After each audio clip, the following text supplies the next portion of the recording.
Kamusta, mahal kong kapatid na lalaki at babae? Naway sumaiyo at sa pamilya mo ang kapayapaan ng Panginoong Hesus ngayon at magpakailanman. Amen?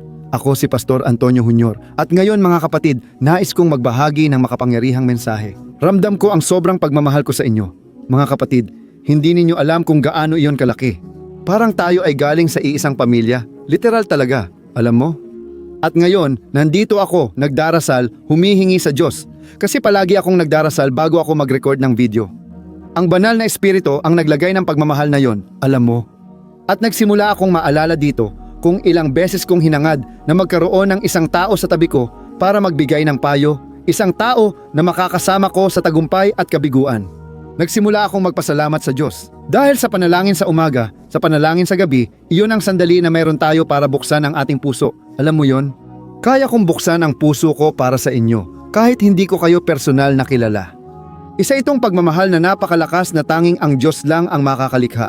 At sa parehong paraan, gusto ko na maramdaman mo rin ang ganitong damdamin. Alam mo yon?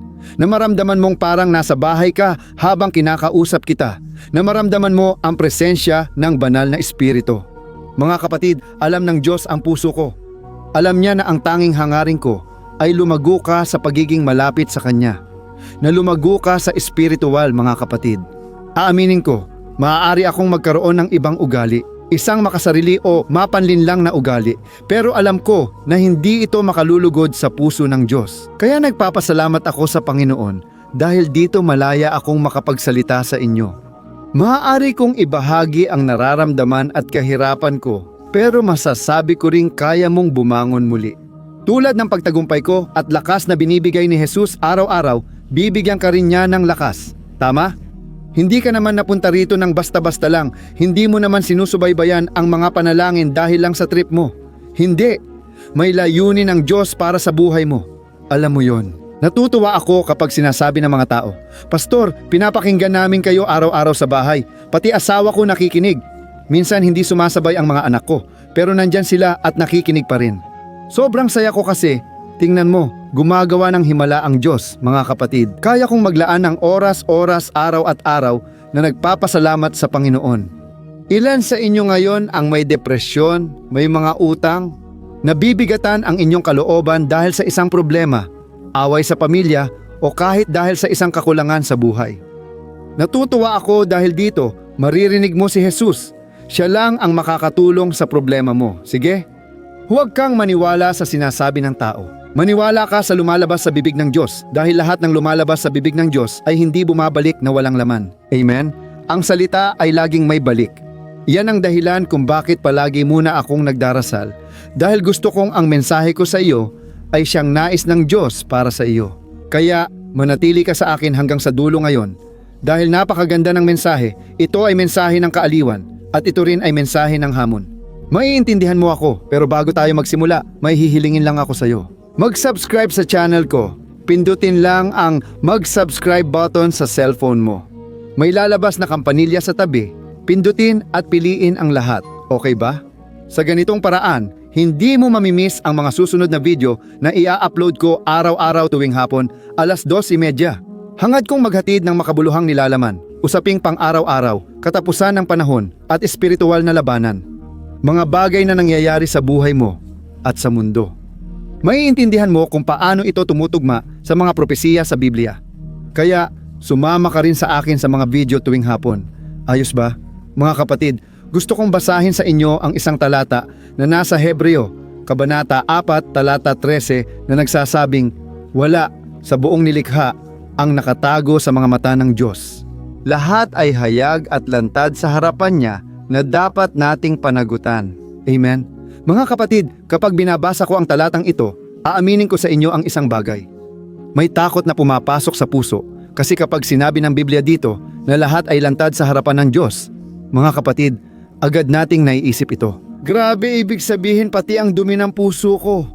Ibig sabihin, nakikita ng Diyos ang masasama kong intensyon. Ang kasalanang patuloy kong nilalabanan.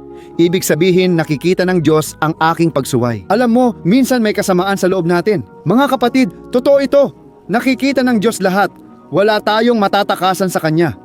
Alam mo ba na gusto ng Diyos na magkaroon ka ng kapayapaan ayon sa talatang ito? Nakakagulat man mga kapatid, nais ng Diyos na maramdaman natin ang kapayapaan. Ipapaliwanag ko lang sa iyo ang isang bagay. Kapag nagbabasa ka ng isang talata, kapag nakakakita ka ng bahagi ng Biblia, mahalagang suriin mo ang konteksto. Ayos ba? Hindi mo basta pwedeng kunin ang isang talata. Lahat ay kaya ko dahil sa nagpapalakas sa akin, tapos iniisip mo na kaya mo na talaga ang lahat. Pwede kang bumili ng Ferrari o mansyon kasi susuportahan at pipirmahan pa yan ni Diyos. Sa totoo lang, ang konteksto ng talatang yan ay sinasabi ni Paulo na kaya kong pagdaanan ang lahat ng uri ng kakulangan, pagsubok, tukso, kaya kong magdusa sa iba't ibang paraan. Pinalalakas ako ng Panginoon, kaya mahalagang alam mo ang konteksto. Sa channel ko, palagi kong tinuturo ang Biblia sa simple at madaling paraan. At sa kontekstong ito, dito sa Hebreo, Kabanata 4, pinag-uusapan ang tungkol sa kapahingahan na ipinangako ng Diyos sa bayan ng Israel at na ipinapangako niya rin sa atin. At sinabi niya na noong panahon ni Moises, ang mga Hebreo, di ba, na nasa disyerto noon ay mahigit 2 milyong tao. Hindi sila nakapasok sa kapahingahan ng Diyos. Ano ang ibig sabihin nito? Ipinangako ng Diyos sa kanila ang isang magandang lupa. Isang lupa na umaagos ng gatas at pulot. Isang lupa kung saan malalaki ang mga prutas, may kasaganaan ng tubig, pagkain, lahat ng kanilang kailangan. Ang problema, hindi naniwala ang mga taong iyon sa Diyos. Nagduda sila sa kabutihan ng Diyos. Sa kanyang awa mga kapatid, gumawa ang Diyos ng mga pambihirang himala na sa kasaysayan ng sangkatauhan ay hindi pa nakita ang mga himalang tulad noon. Mga kapatid, binuksan ng Diyos ang dagat na pula noong gabi. Nagpapadala ang Diyos ng isang haligi ng apoy para painitin ang mga tao. Dahil ang disyerto ay isang napakalamig na lugar sa gabi at sa araw naman, nagpapadala ang Diyos ng ulap. Lumakad sa ibabaw ng mga tao at isa pa. Hindi na luma ang kanilang mga damit sa loob ng 40 taon. Mga kapatid, maiisip mo ba yon? Walang nagkasakit sa disyerto sa 40 taon, isipin mo, milyon-milyong tao. Ibig sabihin, ang pag-aalaga ng Diyos ang nagpoprotekta at nag-iingat sa buhay ng mga taong iyon araw-araw. Pero kahit ganoon, matitigas pa rin ang ulo nila. Nilalapastangan nila ang Diyos. Sinusubok nila ang Diyos, mga kapatid. Suwail sila at lalong masama, nagduda pa sila. Pagdating sa lupang pangako, nagpadala si Moises ng 12 lalaki para manmanan ito. At pagbalik nila, 10 ang nagsabing walang paraan. Mamamatay tayo kung susubukan nating pumasok sa lupaing iyon. Dahil may mga higante doon, may mga pader doon. Lahat ay mas mahirap at mamamatay tayo dahil parang mga balang lang tayo sa harap ng mga taong iyon. Pero mga kapatid, 2 sa mga espiya, sina Josue at Caleb. Nagdala sila ng isang ulat na lubos na naiiba. Sinabi nila, mga kapatid, huwag tayong maniwala dyan sa kasinungalingang iyan. Kung ipinangako ng Diyos, tutuparin niya. Tapat ang Diyos. Alam niyo mga kapatid. At silang 2 lang, sila ang nakapasok sa lupang pangako kasama ng susunod na henerasyon dahil yung unang henerasyon hindi sila nakapasok. Nag-alinlangan ang mga tao kaya sinabi ng manunulat ng Hebreo sa Kabanata 4 na huwag tayong mawalan ng pananampalataya o magkaroon ng masamang puso dahil kilala ng Diyos ang ating puso. Alam niya na tayo'y alabok kaya naaawa siya sa atin mga kapatid. Kapag nakita ng Diyos ang iyong pagsuway, kapag nakita niya na madalas kang makasarili, sakim, o nakikipagtalo ka sa iyong asawa, sa iyong mga anak, o sa iyong mga magulang. Alam ng Diyos ang mga bagay na iyan at hayaan mong sabihin ko sa iyo, hindi ka nais hatulan ng Diyos. Bagamat mahirap paniwalaan, ayaw kang parusahan ng Diyos. Gusto kanyang pagpalain, pero kailangan mong buksan ang puso mo para mangyari ito. Amen? Hindi ka pwedeng manatiling suwail at lalong hindi mo pwedeng subukang magtago sa Diyos dahil imposible iyon. Tingnan natin ang halimbawa ni Jonas. Ayon sa Biblia, tinawag siya ng Diyos bilang propeta para pumunta sa Ninive at mangaral laban sa lungsod na iyon. Babala ito sa mga tao roon. Kung di sila magsisi, magpapadala ng apoy at parurusahan ng Diyos ang lungsod. Dahil ang mga tao roon ay malupit at naniniwala ang mga eskolar na pinatay ng mga taga-Ninive ang mga magulang ni Jonas. Mga kapatid, isipin ninyo kung gaano katindi ang sitwasyon, hindi ba? Pero paano kung utusan tayo ng Diyos na mangaral sa pumatay sa ating magulang? Ganun nga ang nangyari. At kaya namang sabihin iyon ni Jonas, Diyos, baguhin mo ang puso ko dahil hindi ko kayang gawin ito. Alisin mo ang galit ko at tulungan mo akong magpatawad sa mga kaaway ko. Pero sa halip, alam mo ba kung ano ang ginawa ni Jonas? Sumakay siya ng bangka papunta sa kabaligtarang direksyon ng utos ng Diyos at nagtago sa ilalim nito. Mga kapatid, alam ng Diyos ang lahat, hindi tayo makakapagtago sa Kanya. Naalala ko mga kapatid, noong simula ng aking paglalakbay, gusto kong magtago sa Diyos dahil nararanasan ko ang pagmamahal at presensya niya. Naibigay ko na ang buhay ko kay Jesus, pero may mga kasalanan at marumi pa rin ang puso ko. Mga kapatid, madalas kong iniisip na kung pwede lang, pupunta ako sa isang liblib na isla at doon hindi ako matatagpuan ng Diyos. Naisip mo na ba ito o may katulad ka ng naisip? Naalala ko ang isang panalangin na ginawa ni David at nanalangin siya, Panginoon, kahit ilagay ko ang aking higaan sa pinakamalalim na kailaliman o umakyat ako sa pinakamataas na langit, nandoon ka pa rin.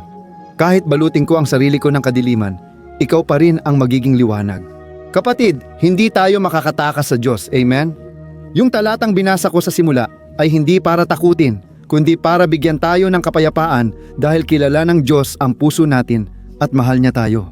Sabi sa Biblia sa awit 103 ang Panginoon, alam niya ang ating kalooban at na tayo'y alabok lang, ngunit naaawa pa rin siya sa atin tulad ng ama sa anak.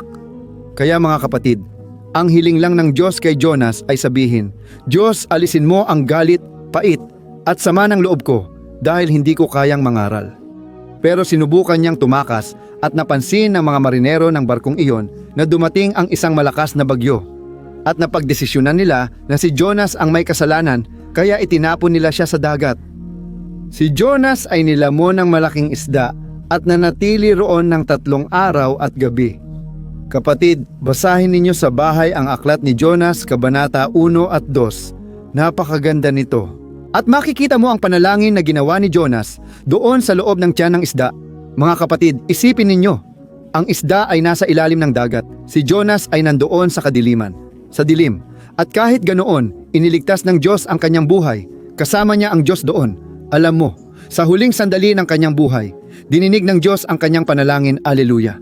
At pagkatapos, pinagawa ng Diyos na iluwa ng isda si Jonas at iniluwa siya sa tabing dagat. At nangaral siya sa lungsod na iyon ng mensahe ng pagsisisi. At sa loob lamang ng 1 araw, nilibot niya ang buong lungsod. Ayon sa mga eskolar, nangaral siya habang tumatakbo at sinabing parurusahan ng Diyos ang lugar kung hindi magsisisi. Alam niyo ba ang nangyari, mga kapatid? Ang buong lungsod na iyon ay nagbalik loob, nagsisi sa kanilang mga kasalanan, nag-ayuno, pati na rin ang hari ng lungsod na iyon. Pinaayuno pa niya pati mga hayop. Ganoon kalaki ang takot, ang pangamba na naramdaman nila sa Diyos, kaya nagsisi sila sa kanilang mga kasamaan. Pagkatapos, umakyat si Jonas sa mataas na bundok para panoorin ang pagkawasak ng lungsod ayon sa Biblia. Akala niya hindi magsisisi ang masasama at malulupit na tao roon, pero hindi bumaba ang apoy ng Diyos sa lungsod. Hindi pinarusahan ng Diyos dahil mas nais niyang magsisi at tumigil sa kasamaan ang masama ayon sa Biblia. At pagkatapos si Jonas ay nakatulog at sobrang init noon, alam mo, at pinatubo ng Diyos ang isang puno sa tabi ni Jonas at nagbibigay ito ng lilim kay Jonas. Kaya komportable siya habang naghihintay, di ba? Ng pagkawasak na hindi naman nangyari.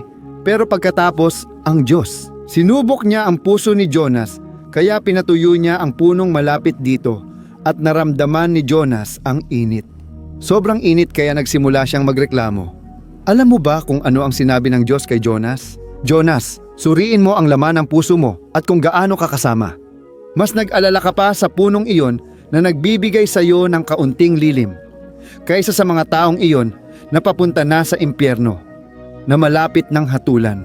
At Jonas, napakasama ng puso mo. Mga kapatid, ang lahat ng ginagawa at inihahayag ng Diyos ay para sa ating pagbabago, hindi kapahamakan. Naiintindihan mo? Kapag inilalantad ng Diyos ang kasalanan mo at ipinapakita na kailangan mong magbago, para ito sa ikabubuti mo. Amen? Kaya simula ngayon, ang huling bagay na gagawin mo ay ito. Itigil mo na ang pagtakas at pagtatago sa Diyos dahil imposible iyon at hindi mo maitatago sa Kanya ang mga nagpapahirap at nagpapalayo sa iyo sa Kanya. Amen? Kaya mga kapatid, ipagdarasal ko na kayo. Naniniwala ako na ngayon ay isang napaka-espesyal na araw dahil ang Espiritu Santo ay inihahayag ang mga nakatago sa iyong puso. Iyan ang ginagawa ng Diyos. Mga kapatid, ilang ulit na bang ginamit ng Diyos ang ibang tao para sabihin sa akin ang mga bagay na kami lang ng Diyos ang nakakaalam? Napakaganda nito. Ginawa niya ito para baguhin at palakasin ako at ang aking buhay. Dapat iwasan ang pag-focus sa mga sitwasyon at huwag mahulog sa bitag o tukso. Ibig sabihin, kapag inihayag ng Diyos ang mga nakatago sa puso mo, ito ay para hindi mo makalimutan ang mga pangako at mga plano na mayroon siya para sa iyo. Hallelujah! Bago ko tapusin, naalala ko ang talata sa Juan Kabanata 1, simula talatang 43. Sinasabi sa talata na nagpasya si Jesus pumunta sa Galilea at tinawag niya si Felipe at sinabi niya, "Felipe, gusto kong sumunod ka sa akin." Sobrang natuwa si Felipe, mga kapatid. Kaya sinabi niya ito sa kaibigan niyang si Natanael at sinabi niya, "Natanael, kailangan mong makita ito." Natagpuan ko na ang tinutukoy ni Moises at ng mga propeta noon.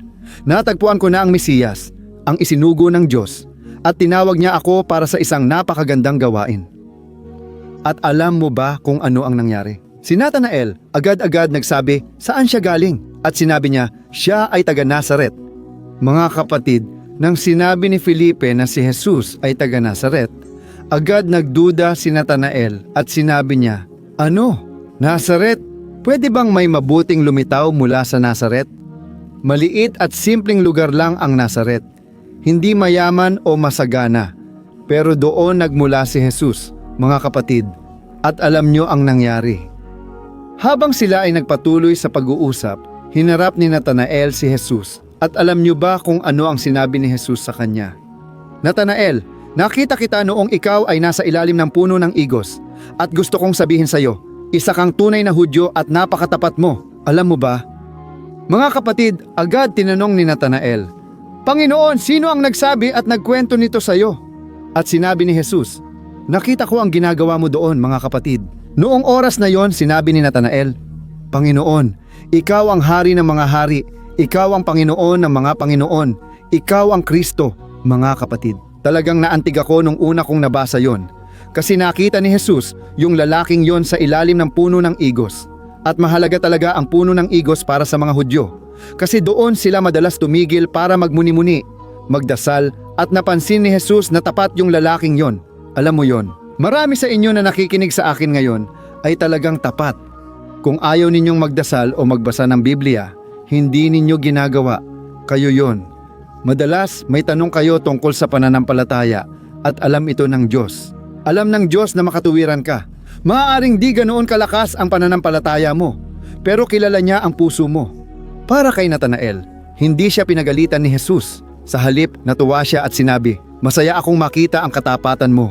Ayaw mo ng bulag na pananampalataya, gusto mong tunay na maniwala."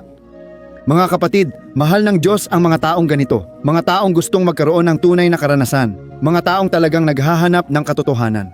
Si Jesus, walang problema sa ganitong mga tao. Pero ang tanging hinihintay niya mula sa iyo, ang gusto niyang gawin mo, ay buksan mo ang iyong puso para sa Kanya. At buksan mo ang iyong puso, sabihin mo, "Panginoon, ako ang taong ito, ganito ako, may mga pagkukulang ako. Alam kong walang lihim sa iyo, Panginoon. Ngunit hinihiling ko pa rin na baguhin mo ang aking puso. Gumawa ka ng himala dahil di ko kayang patawarin ang kapatid ko.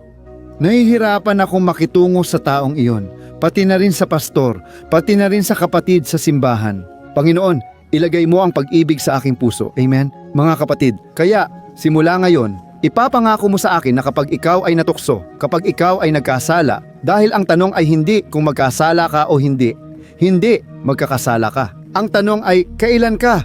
Na anong gagawin mo? Magiging katulad ka ba ni Pedro na kahit itinanggi niya si Jesus, hindi siya lumayo at nanatili malapit sa Panginoon at tiningnan siya ni Jesus? Si Pedro ay nagsisi ng labis. Sa kabilang banda si Judas, nang nagkasala siya, hindi niya kinaya ang bigat ng konsensya niya. Hindi siya nagnais magsisi at siya ay pumunta roon at tinapos ang sarili niyang buhay. Kaya mga kapatid, kapag tayo o ikaw ay nagkasala, nais kong makipag-usap ka ng bukas sa Diyos. Simula ngayon, huwag ka nang tumakas. Sabihin mo lang, Panginoon, patawarin mo ako. Ako ito, Panginoon, na nakikita mo ngayon, pero naniniwala ako na may plano ka sa buhay ko at mahal mo ako. Papuri sa Diyos, kaya hihilingin ko sa iyo na gawin mo ito. Isulat mo dito sa mga komento, alam ko na mahal ako ng Diyos, o kaya naman isulat mo, kinausap ako ng Diyos ngayon.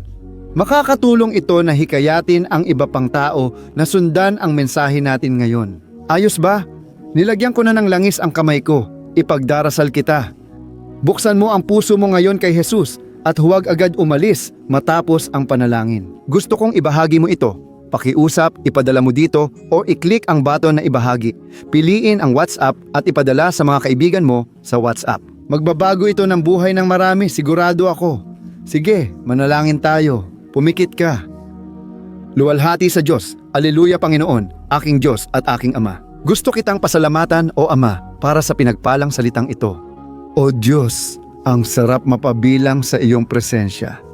Nagpapasalamat ako sa iyo para sa panibagong araw ng buhay. Nagpapasalamat ako dahil ang iyong mga awa ay laging bago tuwing umaga. Dakila ang iyong katapatan at pag-ibig, o Ama, pati kabutihan mo. Ngunit, o Diyos, madalas, o Diyos, hindi kami ang gusto naming maging. Hindi kami ang mga anak na nais mo.